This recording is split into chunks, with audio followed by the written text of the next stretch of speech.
Okay, hi. Let's just get right into it. So, chapter 3, the quote I found, I guess that stuck out most to me was just to quote it exactly. It's how freely chosen discipline is absolute freedom. So, right away the chapter starts out with that quote, but I think that sets the tone for the whole chapter. How it kind of, so basically what that's saying is having the ability to be disciplined is really freedom, even though discipline seems like it'd be kind of a constriction, but really having the choice and freedom to choose discipline is ultimate freedom. So that's why I really like that quote. But and so chapter 3 really talks about the 20-mile march. And so basically what that is saying is it's these objectives along your path that are concrete, scheduled, or in sometimes maybe rigorous mechanisms that keep you on track of your goal.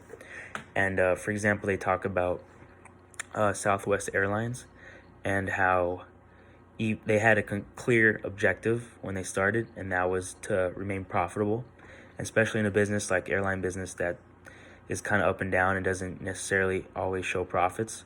They maintained that goal, and that meant staying on track, even if some situations seem so, I guess, appetizing that they didn't overexert themselves and capitalize on those things, like maybe overexpose themselves in certain markets. It's like they remained in Texas or in this like very select few states in the Southwest, so they could keep turning out profits. And that was just one way they stuck to their goal.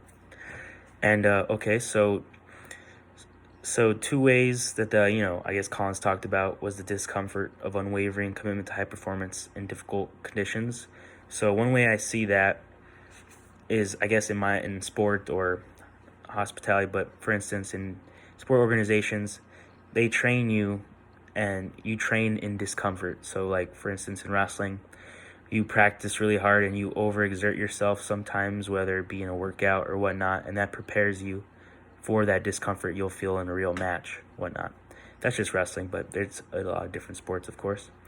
And so an example where the discomfort of holding back in good conditions in an organization, that's kind of like against Southwest, but let's say, for instance, like when I was working for the Chinooks, if, let's say, they only house like 3,000 people, and then they decided, oh, the games are starting to sell out, and it's getting really crowded, let's double the amount of seats possible, and they add new construction the next year, and they spend all this money on added seats, like let's say it's 6,000, but then they still only get the 3,000 that show up. That's, for instance, like the opposite of discomfort of holding back in good conditions. So they should have held back and stayed at 3,000 and continued those objectives, and that they went off path of that 20-mile march. That'd be an example of that.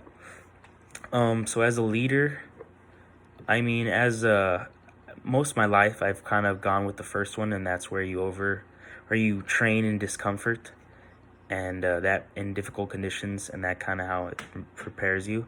But I think it'd be good to have a mix of both, because I think discipline is very important, and that goes back to that quote and why it's important to train yourself extremely hard, but it's good to stay on task and have check marks along the way that keep you on track of your goal.